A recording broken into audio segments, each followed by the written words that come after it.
welcome to the Passenger Seat Podcast, a podcast designed to fill your passenger seat with chat about classic cars, all recorded from my 1968 Morris Minor Peggy. I'm Becca, and you might notice something a little bit different today if you're watching on YouTube. But if you're not watching on YouTube and you're listening in on Spotify or any of the other podcasting platforms, today I'm sat in the back of Peggy. I'm on the back seat where usually I interview people. So they'd sit here, I'd be in the front, we'd be driving around or sat at a show. But today we're doing something a little bit different even from that. I've invited Steph from Idriveaclassic to join us today through the wonders of the internet, because she lives a little bit away from me, and I really wanted to record a video about going abroad in your Morris Minor.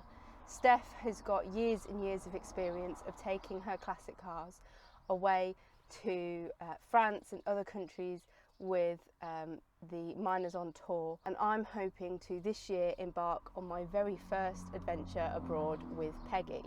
And so I thought, who better to give me a little bit of advice of things you need to do to get your car prepared to cope with going to a different country, things to get you mentally prepared for driving on the opposite side of the road and all those sorts of things. And she's very kindly agreed, so you'll get to hear our conversation, and perhaps it will help you if you are planning to take your classic car abroad this year or whatever it ends up being. But I'll head over now into joining Steph in our online chat, and hopefully you'll get to hear kind of her thoughts on classic cars abroad and what you need to do to get them prepared and have your best chances of having a successful trip abroad. So, thank you ever so much for joining me today, Steph. How are you? Oh, I'm really good, thank you. And thank you so much for inviting me on. And you've got in the spirit of things, and you're currently sat in Nancy, I can see. I am in this sweltering heat, Becca, but anything for you. Yeah, it's definitely warm. I've got all the windows open and just hoping that like my neighbour doesn't come by. I've actually got mine shut because I didn't know if I could open them. I might open a quarter light if we're allowed to open a window. There we go. Yeah, it should be fine. So I've got you on today because I'm hoping to take Peggy abroad this year for the first time. And recently you did a post about the fact that you are now 10 years into taking Morris Minors and other classic cars abroad. So I wanted to pick your brains on how best to approach it, what things you've learned over the last 10 years, and kind of what your kind of tricks and tips are that I can obviously take on board, but also anybody who's listening can hopefully take on board as well. Absolutely. So do you want to fire some questions away at me and we'll get going? So I guess let's start with kind of the places that you've been to, and what cars you've taken. Okay, so I've been to France, and I'm going to give you a little bit of secret information in that my very first trip abroad actually went disastrously wrong, and I want to tell you that things, even if they just go really badly wrong, there's always a way back from it. So let's talk about that actually. As sorry, I'm not going wildly off tangent already. So I'll answer your question first. I've been to France, I've been to Belgium, Luxembourg, Germany, the Isle of Man. Where else have I been? I'm sure some people listening and watching will think that Wales is a far-flung place, but actually that's not, is it? It's joined on to us being to Wales. Wales is the first place that I took Peggy, literally a month or so after I bought her. I was like, yes, let's drive 3 hours over to Wales in her. Which I guess is quite far-flung for some people taking their Morris Minors, but yeah. You put some insane mileage on your car, and I think actually that's going to stand you in really good stead, because I think that a lot of people find that when they have problems, it's actually because they don't use the car all year, they don't stress test it, and then they go, right, okay, now I'm going to do a journey of 600,000 miles or something ridiculous. But the problem is, because they've not used that car all year, or they've used it sparingly, they've not had a chance to do the shakedown. Whereas you're great because you're out all year round doing different things. So any problems, and I know that you've had a few this year, and quite unfairly so, because I think you're really good on keeping on top of your car. I think you've probably shaken them out, because really a mile in Europe is the same as a mile at home. And Yeah. people seem to think that the car can almost sense that you've crossed the border. I mean, I was doing really good mileage in Nancy, and then the first trip to France, I took her to a garage to have her checked before I went, which I thought was the right thing to do. And then she burnt a valve out, and it happened not long after I'd got over into France, and we just pushed on with the trip. And then we grounded the new valve on the dining table in the French campsite. Oh my So I mean, this, gosh. yeah, we did it with a few different people. So we did it with Matt Coles, who headed up the Young Members Register at Yeah. the time and founded it, and Matt Tompkins was around the dinner table as well from Practical Classics. So there's a few people that that are still rocking about, that were all doing it, and I learned quite a lot from it. But yeah, so I've been all over really, and I've taken Nancy, I've taken Martha, my other Morris Minor, I've taken B, the other Morris Minor, I've taken the Triumph, and that went really well for a car that always goes wrong. And of course I took the Marina to Paris and broke down and had to get towed home. And I think that that's one of the key things that people need to check before they go away, is that their breakdown package is adequate and covers them, and also that their insurance is adequate and covers them, because not every single insurance policy will cover you for driving in Europe. And people might think it's overkill, but actually it's not. Ring your insurance provider before you go. You know, Lancaster Insurance, they're great because you can have European cover within your policy, and that counts for both breakdown and for driving as well. Again, just give them a ring, and I think make sure you've got your policy documents to hand. So I'm sorry I'm going off on a tangent already, No, this is Becca, great, because this is what I but was going to get into. Like, what is the stuff that you need to like check before you go? So obviously breakdown and insurance are probably ones that most people think of, but yeah, definitely worth double checking on that front, that you've got them, and that your insurance is, it's always good to let your insurance know, I think, that you're going abroad, just so that they're aware as well, because in it's always fact, help. oh yeah, I mean, you know what? There's no harm in letting your insurer know that you're going abroad, because if something goes wrong and they say, oh, we didn't know. Not, I don't think they do this anymore, but back in the day, we got told to let people know because they could push back and help you. Now, I've actually got this out of the glove box, which is this year's Miners on Tour booklet. So I'm going to make sure that I don't forget to tell you anything. So in terms of what you need to pack, let me have a look. So Usually they give us a list. you take physical copies of your policy documents and stuff across Oh with you. God, yeah. Yeah, because the gendarme, which is like the police over in France, they don't mess about. If they stop you, they want to see stuff. So I would recommend to people your V5, a photocopy of your driving license. So if something really horrendous happens and you get, so say everything gets stolen off you, and if you go to a place like Paris where pickpocketing is quite rife, you could end up having your wallet taken or your purse taken, and your driving license goes missing because you don't get a paper counterpart anymore. So I would actually recommend, and people might think it's overkill, but do what you want. But I did it. So I took the insurance, I photographed that, so I printed that out and took that with me. I took my breakdown policy, but that was all within my policy, so I took that with me. I took a photocopy of my passport, I took a photocopy of my driving license. I took the V5 with me as well, because the minute they stop you and they start asking questions, if they want to pick, they'll just keep picking until they find something. Yeah. So you need to make sure that you're really covered. Usually, if you're really covered and you pull out a few documents, they immediately relax. If they stop you and you haven't got anything, that's when they start to get a bit funny.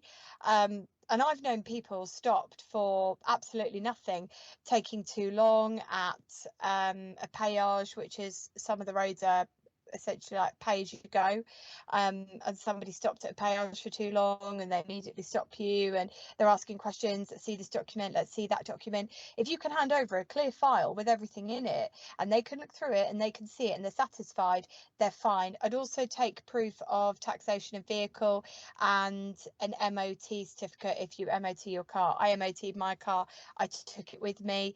Yeah. Just Yeah, all because these little there's things. something in the I think it's Classic Car Weekly this week actually that's saying Mm. that actually that's something that sometimes abroad they'll stop you for because they don't have the same regulations as on MOTs. So No, they don't. if they think you should have one and you don't, it could cause problems. So it's worthwhile looking into getting one if possible. Yeah, and also make sure that you've got your next of kin. So if something horrendous happens, and I'm sure it won't, but if you have an accident, they know who to call. Yeah, Just yeah, have it's a that all really that good clear one. wallet. I had mine on my parcel shelf. So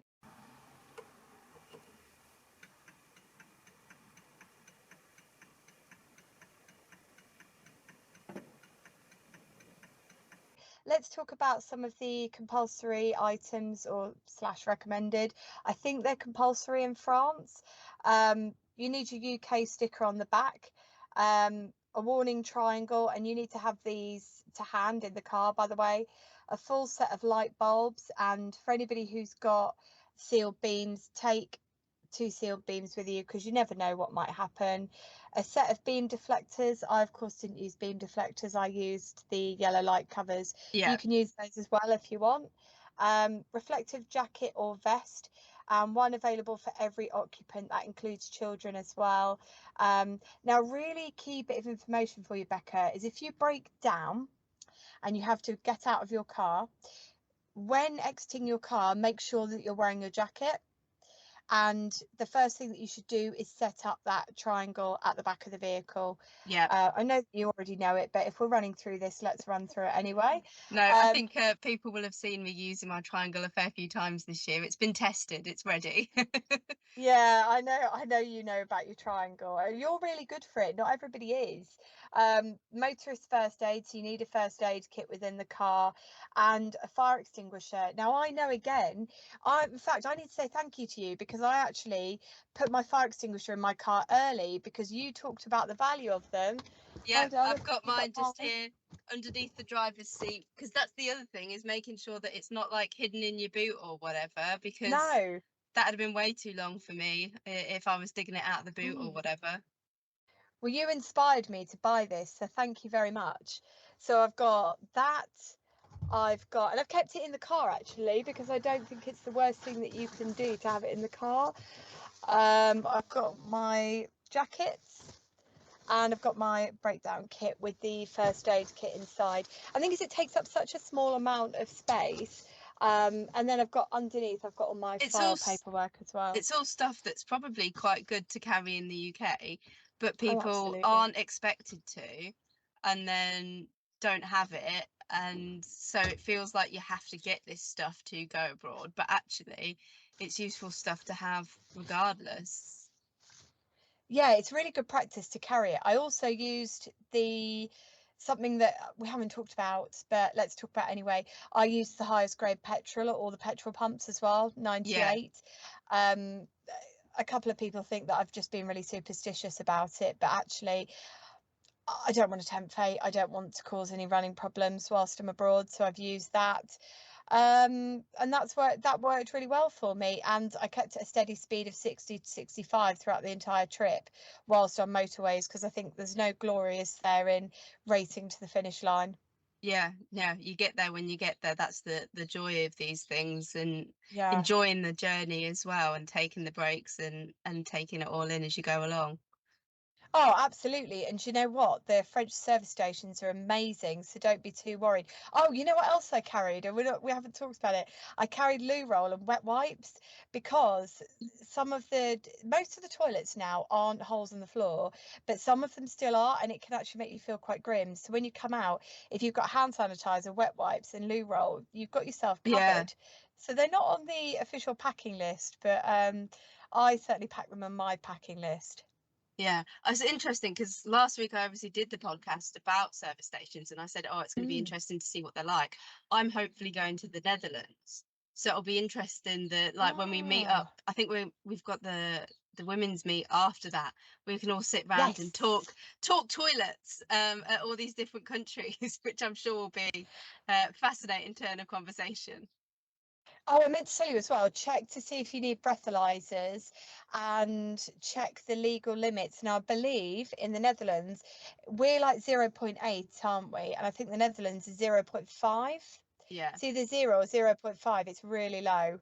Have a look now. Let's have a look. I was looking because I follow driving drink limit. What have you got? They're everywhere's different, and I think that's something that I would say to people if you are going to oh sorry, we're 0.08 and they're 0.05. Ah, So they're actually lower than us. yeah. So in Worth terms of bearing in that, mind. it's I always never have a drink anyway. Like, not even one. If I'm driving, I'm not that no. into it anyway. So it's like, but yeah, it's worth double checking if you are going to do that. Yeah, well, I don't drink either. So, I mean, it's not really a concern for me, but I think it's something that I would say to people, just check if you are going abroad because Yeah, everywhere's different and some countries are 0. interesting.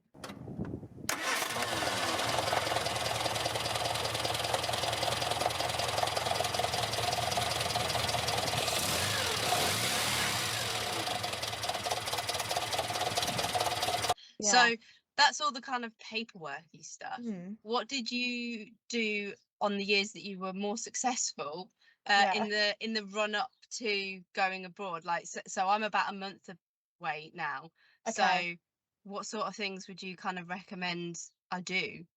Right. So let's talk about, what are you on? Remind me, you're on discs, aren't you? Not on drums. No drums, but with servo.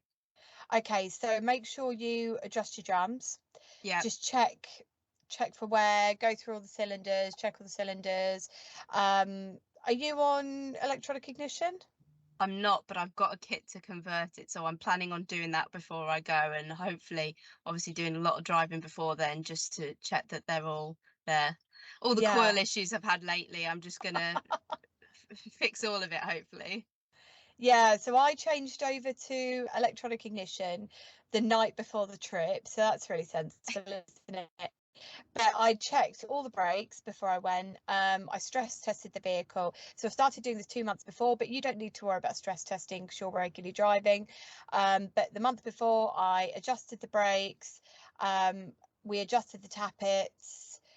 We checked all the hoses and all the bits and pieces. So really just checking under the bonnet, checking all the levels, making sure that your oil is where it needs to be. So things like your gearbox oil, your engine oil, your Diff oil. dashpot oil. Yeah, your diff oil, dashpot oil. I'm trying to think what else we checked. I just basically went right through the car, serviced it. Just but you're very good with your due diligence, and it's really the people that don't do anything all year and then try and cram it all into the last month.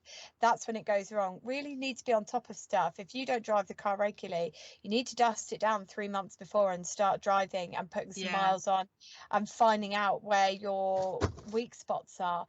And then let's talk about spares in terms of what I've yeah, carried. So I've got points condenser, rotor arm, HT lead, distributor cap.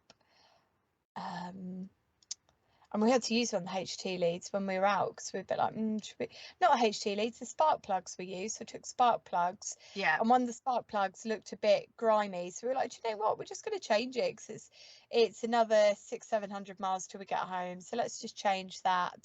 I took with me 10 litres of oil because, full disclosure, the car uses a fair bit of oil because it was a scrap car that we pulled the end of Yeah, the gearbox from, and I used some of that oil in the gearbox and some of that oil in the engine as it went round, because in a Morris Minor it uses, of course, 2050 in both the gearbox and the engine. Didn't use it, didn't have to touch the diff, thank God, when we were away.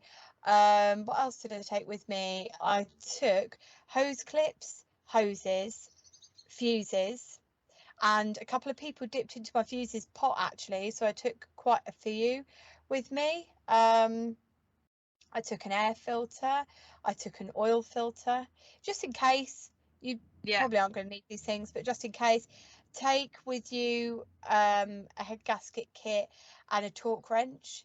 Take with you a manual, so that if something does go wrong and you have to go to a garage, it goes beyond the point where you can sort something out yourself.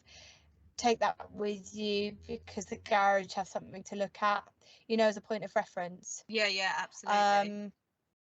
I'm trying to think what else we took. Sorry. I think a lot of coils got used for some people, and Yes. I'm definitely carrying an extra coil at the moment, just while I'm checking that the coil issues are resolved. But yeah, I've got a nice quality coil in the boot as a spare, as well as the good one on the engine at the minute. So I've heard there's a bad batch going round, and I wonder if you got stung by the bad batch as well. Yeah, I think it was a multitude of issues, but I've gone with a different make and stuff now, and that seems to have, combined with a few other changes, resolved the issues. But yeah, That's really good. Because I felt really bad for you, because you're just so good at keeping on top of your car, and I think that's really something that people aren't very good at sometimes, and I think it's great that you are keeping on top of stuff. So yes, in short, all of those bits, plus there was a coil, we didn't touch the coil, and then a selection of tools as well. So torque wrench, we took some spanners, we took a jack, a starting handle, because if you need to adjust your tappets, you're going to need a starting handle. Took some feeler gauges, because they aren't just for gapping all your spark plugs and stuff, they're for the tappets as well. And if you're running on points of condenser, or you need to put that back in during your trip, absolutely, you're going to need that with you. But here's a little tip for you. If you're ever stuck and you need to gap your points when you're out and about and you don't have a feeler gauge, you can gap them to the thickness of, Swan filter papers. No, so if you smoke and I don't smoke. Right, so if you smoke and you smoke roll-ups and you buy a pack of Swan papers, or or the filters, the cardboard packet that it comes in, you can gap your points with that if you're ever stuck. Oh wow. So if you ever break down and you're near a shop, a smoker told me this years ago. They were like, well, if you're ever stuck and you haven't got the feeler gauges with you, you can use this instead, and it's roughly right. It'll get you back and it'll get you running fine. Wow. Because I know, little old boy trick you. I carried like spanners and a few like other things in the boot, but I wasn't super serious about what I had in the boot until this run of bad luck this year. And now I've gone to Halfords and I've got myself a proper little bag, and I've got all my spanners in this bag, and I've got like proper screwdrivers, as my dad calls them, and a little hammer and a feeler gauge and a spark plug thing. And he basically sent me a picture of what he carries around. He was like, you need this. And it's a complete bag now. I feel a lot more prepared. I wasn't worried before, but I think it's been good to almost have this little shock of things before we go away, and before the summer when people want to do much longer trips, so that I've actually got some useful stuff in the boot. Oh, absolutely. Oh, and pack coolant, water, and .4. Yeah, absolutely. So that's kind of all of the prep stuff, I think. What about kind of what it's like getting over there? Like, so what's it like driving on the wrong side of the road? Oh my God, it's the weirdest sensation, because even now, I was driving the other day and I was a little bit tired, and I thought, am I on the right side of the road? Yeah. It's so weird. It completely melts your brain. So you get over, and it's okay when you're driving and you've got somebody to follow. But if you set off first in the morning, you just have to remind yourself that when you're used to driving, you're used to being driver into the center of the road, right? So I remembered it as I always need to be next to the curb when I'm driving. That's how I remembered it. So me as the driver, I need to be next to the curb, not. That's how I just remembered it, basically. But the weirdest thing is when you're driving on the motorway, and I've caught a few Brits also being caught out by this. What our slow lane is their fast lane, because obviously it's back to front. And I was watching a few Brits go really slowly in the fast lane. And I thought, it's not clocked with you either, has it? Oh But actually, gosh. you'll find as well that you get if you're on like a motorway or an auto route over there, and you've got your 3-lane discipline as you would have at home, sometimes you get like a slip road that lorries or slow vehicles can go up. You can use those as well. When you're overtaking, so when there's only 2 lanes, and when you're overtaking somebody and you're not intentionally intending to stay in the fast lane out of the 2 lanes, put your indicator on, indicating outwards. So as though to show that you'll see people doing it when you're over there. I'm explaining it quite badly, but people put their indicator on to demonstrate that they're overtaking somebody and that they're not staying in that lane, because that just stops people from getting up behind you and flashing to speed up or move over. That's good. So if you're That's good overtaking to a know. lorry, Yeah. so I guess that's a big one. When you're going round a roundabout, just watch yourself, because that can be a bit of a weird Yeah, one. somebody said to me that the first time that they like went over to, I think it was France, they got off the ferry. First thing they came to was a roundabout. It was nighttime and they just did Oh it God. wrong. And they were like, they were so glad that nobody else was there because they'd gone it the wrong way round. And as soon as they'd done it, they'd gone, oh gosh. But yeah, nobody else was there and it was nighttime and they learnt it then, Yeah. but not going to be the case for everyone. No, so as you approach it, if you're on that right side of the road, as in like their side of the road that they wish you to be on, not the British side, it will become natural to you as you approach that roundabout and to follow it round. Yeah. And also, really weird one, I've never figured out what the rule for the zebra crossing is in France. Don't know what it would be like in the Netherlands, but you know when you approach a zebra crossing here, Yeah, you stop right, because to they let have people right of over. way. Yeah. I don't think that's the case over there, because not nobody really stops at zebra crossings. So I think it's almost, this is where you should be crossing the road and hopefully people will stop. The rules are a lot more relaxed over there, I feel. Yeah. But you'll see what I mean when you get there. That's worth I think knowing you'll be as a absolutely fine. pedestrian as well. Like if you're in Yeah. France and you think you've got right of way because it's a zebra crossing and yeah. Also, Germany are quite strict on jaywalking, so just check that when you go over. Yeah. I don't know what it is in the Netherlands. I can't remember because I've only been to Amsterdam, and I went as a foot passenger and just enjoyed the trip and walked around. And I can't remember what the rules were on jaywalking, but obviously Amsterdam's quite relaxed. But yeah, I guess those are my tips for you, really.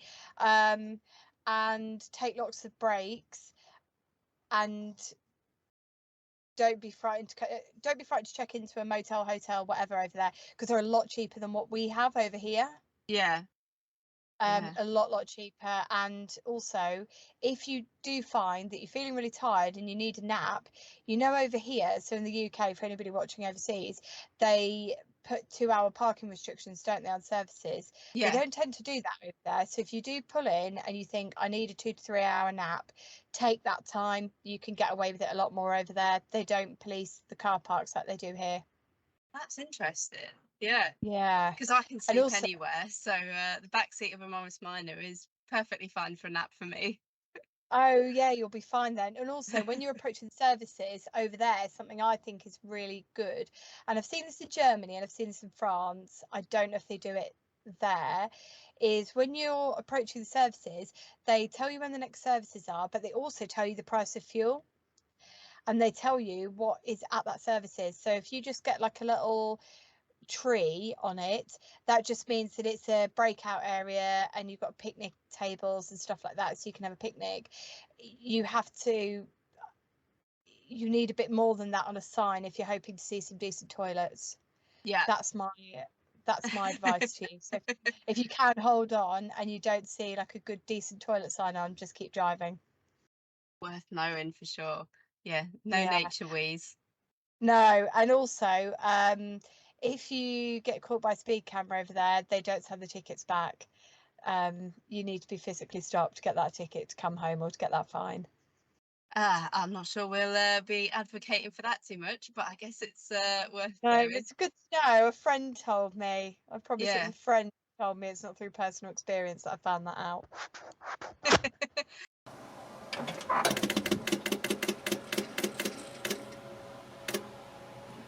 But yeah, Well, so that's kind of everything really, Becca. Have you got any other bits that you want to run through?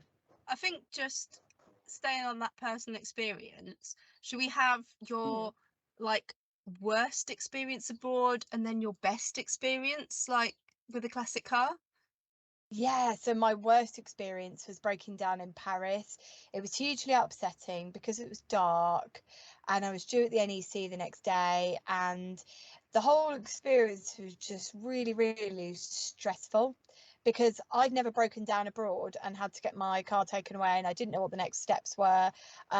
So I think be prepared is the advice I give somebody, because it is really hard and I found it really stressful and I was a bit tearful because I was tired and it hadn't gone to But plan. also, like, these cars aren't just our cars, they're like part of our I family. And so if it breaks down and that car has to like go on without you and you have to find another way home, as you had to with the marina, like that's like leaving, I don't know, your dog in the middle of Paris in the hope know. that like it makes it back okay. I felt like I'd let the car down. I felt like such a rubbish owner. I was like, oh my God, I've let the car down. I've let myself down and everything's gone wrong. And I felt like such a loser about the whole situation because I thought, oh my God, I've let this car down and I love this car so much. Yeah. And I felt like a bit of an idiot as well. But actually, I wasn't an idiot because I was let down by poor second-hand parts. It wasn't my fault, and I think you have to rationalize in the situation. And looking back with a less emotional head on, it wasn't my fault. I did everything I could have, and I think that that's the advice I would give someone: is if you do all the prep work and you still break down, like I did on that first trip, like I did on that Paris trip as well, don't hold it against yourself. It's already amazing. You're already doing what 90% of the classic car community won't do, which is go beyond a 1 to 2 hour drive time. You've been adventurous and you've risked it all, but at least you come home with some memories and you come home with a bit of experience under your belt. Yeah. And as long as you've got that breakdown cover to bring you home, it's okay. It's just another memory and it's just another notch on the post to say, well, we've done that and we've experienced that. And I have been a bit, that's something I'm going to tackle in a future video actually, is talking about, is ever since that trip I have been really frightened to use the marina and I don't even know why, and I need to smack myself around the head and get No, myself back because in you the driving seat. you lose that trust with them a little bit, don't Oh, you? Like absolutely. you think that you've got this good bond and that they're the reliable, like gonna get you home every single time, and the minute that stuff goes wrong, especially in such a dramatic way where you're in the middle of another country in the middle of a big city, like you do worry that like it's gonna happen again, or and Oh, it taints absolutely. that memory of all the good times you've had. Absolutely. And do you know what? I'm an idiot because I've not really done much with the car since, and I need to. I've only taken on little drives, and I've become that type of classic car owner that I didn't want to be, which is someone who gets scared to go beyond. Like, I haven't been outside of West Yorkshire for months, Yeah. and that's on me. I'm a bit of a fool for that. I need to dust myself down and sort that out and stop being so silly. So that really is probably my worst experience, because it made me quite frightened to use the car, and I need to stop being such a wet wipe and get back out and I might actually challenge myself to do that. I need to bang an MOT on her and start going back out again.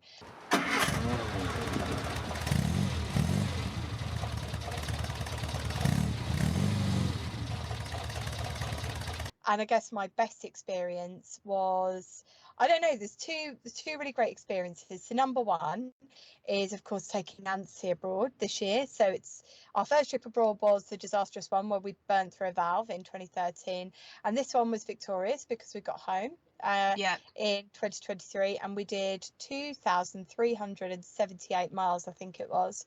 And that was such a landmark for you as well, because like the car means so much to you. You haven't been able to enjoy it for so long. You've got it back and you've been able to have the adventures that you used to have in it, and still enjoy the car, even though it's a completely different, like it's not the bang about car that you used to have. You're still enjoying it and taking it on these adventures, which I think is a huge reassurance for me personally, because Peggy's going to have to go through a similar transformation at some point, and my fear is that I wouldn't do those things with her. And it's been so good to see you do that, come out victorious, and have that wonderful experience.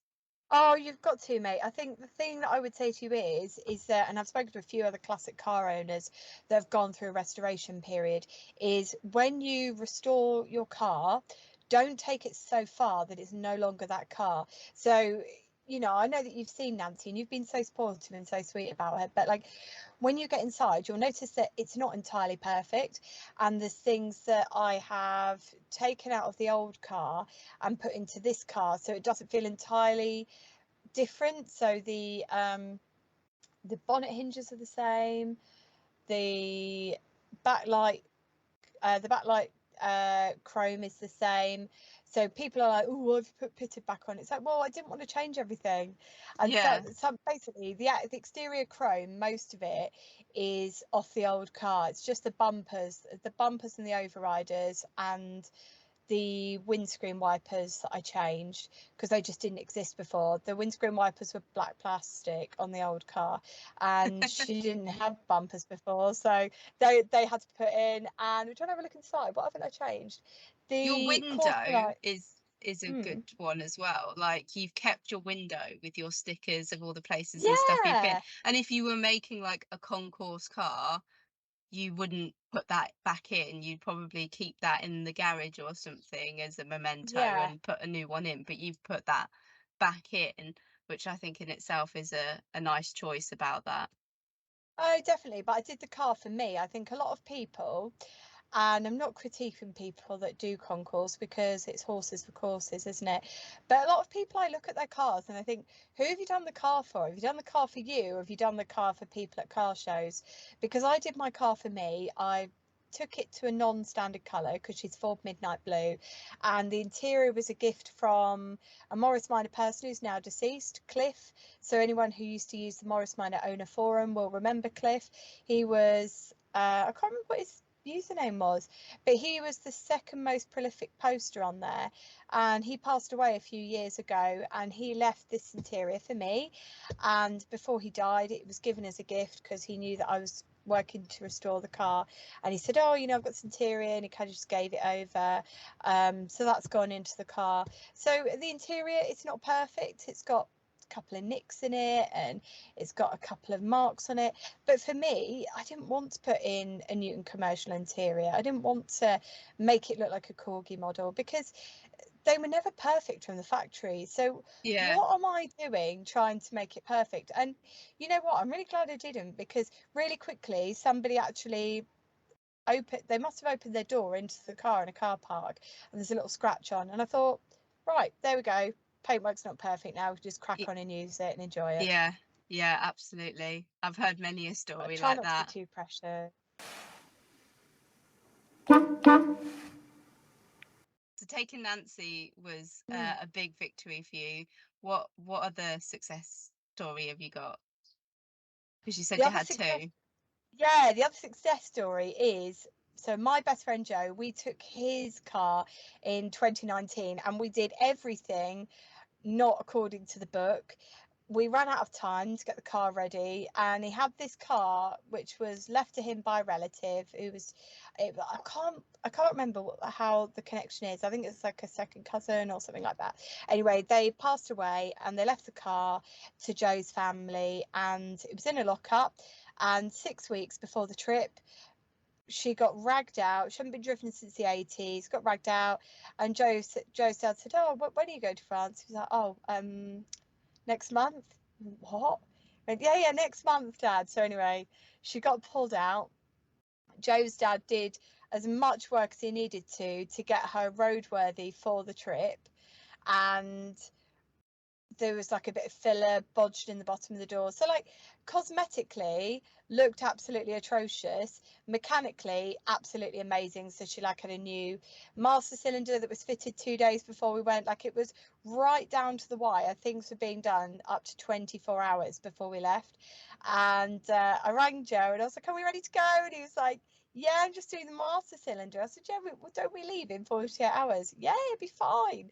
So anyway, I got the train down, met him in Coventry, and I'd never seen this car in the flesh really.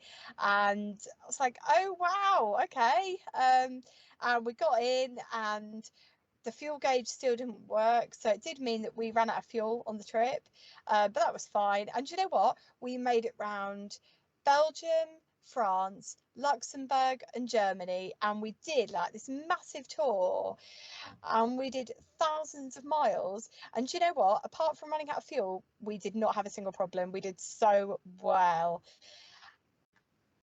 And Joe, who wasn't a Morris Minor person, and he will admit this, and he was really kind of, oh, I don't really like Morris Minors. He liked that car so much by the time he got back that he's actually done loads of work on it. It's been, it had a bit of a kind of a polite blowover to bring it all to one colour. So it's been resprayed dolphin. I mean, whatever colour that might be. It's not a traditional colour, obviously. But you know what? We had such a great time on that trip, and we went all over, and we had the quarter lights jammed open. And I remember the steering wheel had like such a shake on it, and there's a video somewhere of Joe clutching a can of Diet Coke, clutching the steering wheel, and his hand is like this against the steering wheel. Oh my But God. we had such a great trip, and we just had so much fun, and we made so many great memories. We got back fine, and for me that's one of my favorite minors on tour, because we went in a car which against all odds actually made it there and back with absolutely no problems whatsoever, and all we did was just get it mechanically ready. Yeah, and it just goes to show that as long as the prep work is there, even if it is rushed in a month before, Yeah, there is the possibility that everything just goes fine. yeah, it's just we did everything against better judgment. You know, we didn't really stress test that car. We got lucky on that occasion, but for me that's just one of the best trips, because nobody had ever really been out in Mary, and we all went out on days out in her. We went to Luxembourg, and oh, it was just such a good trip, Becca. Like we just had such a great time. And that for me is one of my, not only is it one of my fondest memories of traveling abroad with a classic car, but it's also just one of my fondest memories in general. It was such a funny trip because the filler in the bottom of the door was quite poorly applied, and at one point we slammed the door and a bit of filler just popped out. I said, oh, I'm really sorry. I said, do you want this bit of filler? Or Joe was like, oh no, don't worry about it, it's fine. And then when he got back, he repaired the door properly, but it was just a case of we just had to get it ready to look fine for the trip. But yeah, it was such a good trip. And I think that that's as well something that I would say, is that you don't need to have a concourse car to make the best memories, because my two greatest memories are in the tattiest car we've ever taken and the tidiest car we've ever taken. I just loved it so much.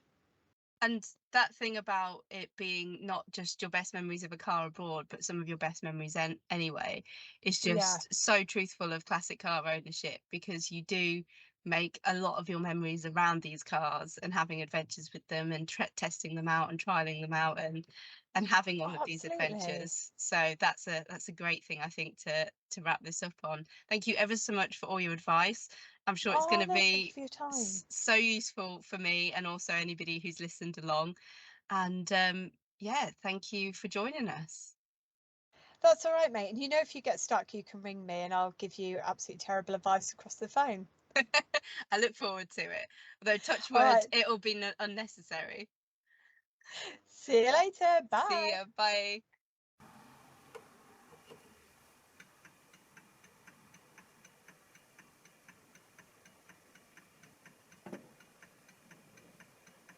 So hopefully that was as useful for you guys as it was for me. I've got a long list of things I need to get done now, and some things I need to check, and some things I need to just relax about.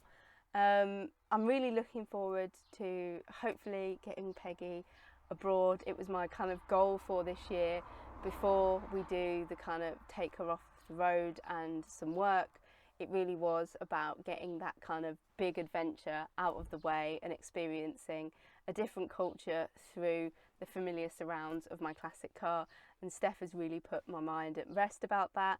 Got some stuff to do though, so I'll leave it here, and when I'm editing this podcast I'll be jotting down loads of notes, as I'm sure you have been whilst listening. But in the meantime, I hope you guys are enjoying this absolutely beautiful weather lately and getting your classics out and about. So drive safely and happy motoring.